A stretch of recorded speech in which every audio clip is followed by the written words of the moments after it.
Intensive French is where students can learn a second language in grade 6, so they don't start it in kindergarten, and it's a program that really stresses and emphasizes the oral language, functional communication. Intensive French is a way of learning French that is a bit different from what we use normally in what we call core French classes. And the students start in grade 6 and actually it goes right through to the end of grade 12. But in the first 5 months in grade 6, they have an intensive period. That's why it's called Intensive French, when they do most of the day doing various activities in French in order to learn to speak, read, and write in French. So every day we definitely do a routine which includes message of the day, just casual conversation, casual reading. Usually generates a question where you can ask students, and that leads into la routine with a student who will ask questions. He or she will direct questions towards other students, and they try their best to answer the questions. So that's why in our program we start with the answer and then ask the question. So that if I were in class, I would say, j'ai une sœur, elle s'appelle Margaret, par exemple. I have a sister, her name is Margaret. And then after I've said that, then I will ask the students, et toi, est-ce que tu as une sœur? And because I've said, oui, j'ai une sœur, the student has more of an idea of how to answer. So the student can say, oui, j'ai une sœur, and then I can say, ma sœur s'appelle Margaret, comment s'appelle ta sœur? So that it's a conversational way of teaching rather than learning things out of context. Yeah. OK, oui, on a commencé une pizza parfaite. Je m'excuse, ce n'est pas la pizza parfaite, c'est une pizza parfaite. Et vous aimez beaucoup la pizza? Oui, OK. Sur ma pizza parfaite, il y a de la sauce et du fromage et des tomates et du poivron vert et du pepperoni. Justin, qu'est-ce qu'il y a sur ta pizza parfaite? Sur ma pizza parfaite, il y a beaucoup de sauce, des poivrons verts, des champignons, du pepperoni et du fromage. Et du fromage, excellent. Tu aimes manger les champignons? Oui, des fois. Des fois, excellent. Sur ta pizza? Oui. Excellent. There's emphasis on using the language rather than learning about the language. During that period of time, they still do their mathematics and probably arts, physical education, special subjects in English. So they have like about 70% of the day in French and the rest in English.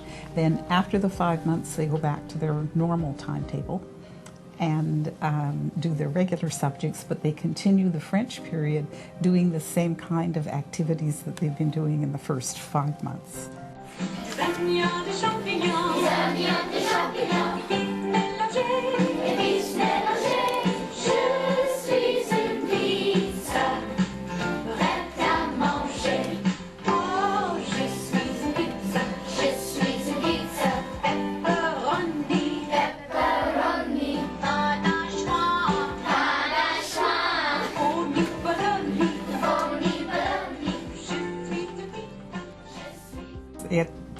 It works extremely well. The teacher doesn't talk as much in the classroom as in the normal classroom because the teacher has the students talking more and they talk amongst themselves and they do group work and things like that in order to use the language, and that gives them the opportunity to learn to speak.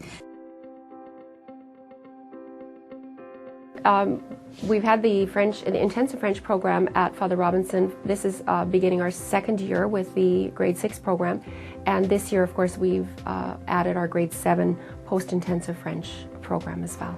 Well, what I tell parents initially when they come, because of course they're more familiar with, say, an immersion program or a core program, and so what I will say to them is, we offer a French program that is quite unique and different.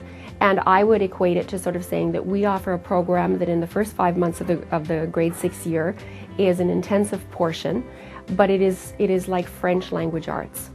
So we are really instructing our students to become language users in the French language, to be able to speak it, to read it, and to write in it. Well, mainly it's a different way of learning and teaching, because we don't think we can learn how to speak a language if we just learn vocabulary and conjugate the verb and grammar rules. This is for writing. But if we want to learn how to speak with some spontaneity, we have to use what we call a sort of internal grammar. The grammar in your head is different from the external grammar for writing. And that's why we develop some teaching strategies to show the students how to communicate and with some spontaneity. There's another theory behind it, which is sometimes called the iceberg theory, which was developed by Jim Cummings at the Ontario Institute for Studies in Education, which basically says that whether you talk or use your first language or whether you use your second language, the cognitive processes under that are all the same. So it's like the part of the iceberg that's under the water, and the part that we see is the part of the iceberg that's above the water. And that may look different because it sounds different, we use different words, but the processes that the brain is developing underneath that are similar, and they can be used through either language. It just seemed that all of our students were very engaged in the program. I think it came at the optimum time in their development, and then so I think it was very well researched to show that, you know, grade 6 was an optimum time to introduce the program to students. And it put a level playing field. Everyone was starting at the same level. And so they were very much engaged in learning the new language, and it seemed that it was a motivator that they needed to sort of help them across all curricular areas. So I felt that it really has made quite a difference for all of our students. And that's not just for gifted learners, it's a program that is developed for all types of learners, and I really feel that it has benefited all of our students across all academic levels. Quelle sera la date demain? Demain, la date sera le 10 novembre 2011. Très bien, Qui as-tu choisi, Courtney? Sarah. OK. Pose une question au sujet de sa famille. Qui est dans ta famille? Dans ma famille, il y a 4 personnes, ma mère, mon père, ma sœur et moi.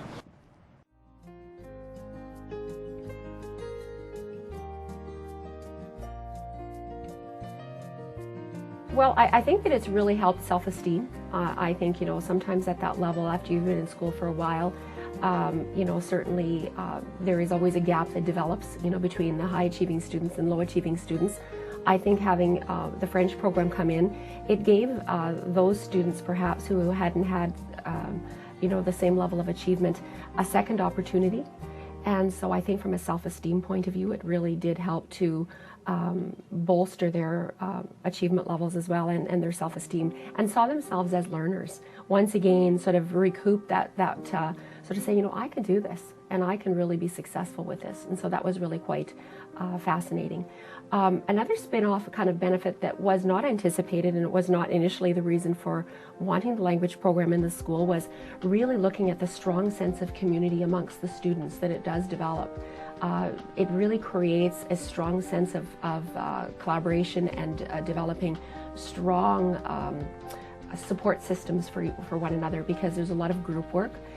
Everyone really needs to help one another, and so it really did develop quite a strong sense of community within our students at that level. Well, most of the questions we had at first, you know, most of the parents who would have a child with some learning difficulties in English, they would say, oh no, I cannot ask my child to go to this program because he's already struggling with his English, so there's no way he's going to succeed in there. And we just said the opposite, and the result showed that most of the time they could have, they have some difficulty in English, but this is a sort of second chance, you know. We show them how to read again, how to write again, and they start at the same level as all the others most of the time, at the beginning, and they improve their French, which has some positive effects on English, and most of the time it has very, very good effects on the development of English. We have some interesting data on that, The other question that parents often ask is, well, won't they fall behind in their regular subject matter? Are there any lags in their subject matter? But the answer to that is also no, and we have a lot of data on that also, where we've tested students at the end of the year or sometimes a year afterwards, because the provinces all give standardized tests at the end of elementary school, and the children or the students don't show any lags, not in English and not in the other subject areas either. Basically, once they go back to their regular school schedule after the first 5 months, then they catch up very quickly in the other subject areas. And as far as the English language is concerned, because they've been learning a second language through literacy approach, that like through speaking, reading, writing, then they transfer their skills. They transfer what they've learned back to English, and it actually helps them with their English language. So there's other subjects don't deteriorate or fall behind, and in many cases they even can understand and work in their first language better.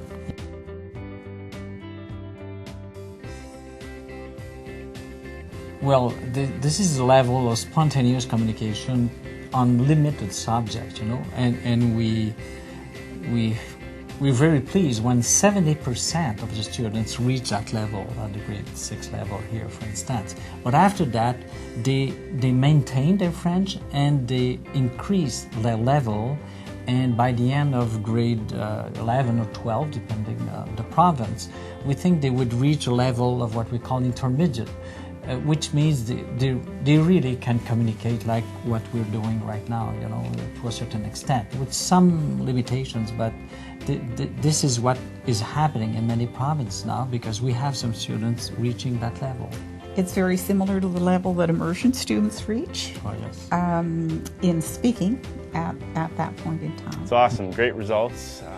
Really, like I said, it's my 3rd year, so I'm really starting to see the heartbeat come to life, especially with the students I've taught in the past. Students that are in grade 8 right now, it's amazing to think that they started in grade 6. They can carry conversation, they can ask questions. It's just a very fluent. It's just very fluent, and it's amazing to see the students what they're capable of doing. Qu'est-ce qui est important pour toi chez un ami? Qu'est-ce qui est important pour toi chez un ami? Selon moi, un bon ami est quelqu'un qui écoute à mes problèmes et me supportant. Et quelqu'un qui me supporte. Et quelqu'un qui me supporte. Tu peux répéter toute la phrase? Selon moi, un bon ami est quelqu'un qui écoute à mes problèmes et qui me supporte. Bravo, bravo. Donc, on cherche toujours des personnes qui sont supportives, des amis qui sont supportifs, n'est-ce pas? Il y a beaucoup de stress dans la vie, n'est-ce pas? I can only say good things. I've only seen good things. I haven't even heard of negative results or negativity in other schools. So, they're at an age where they're eager to learn, and they will learn. They will pick it up, and it gives them another language in life.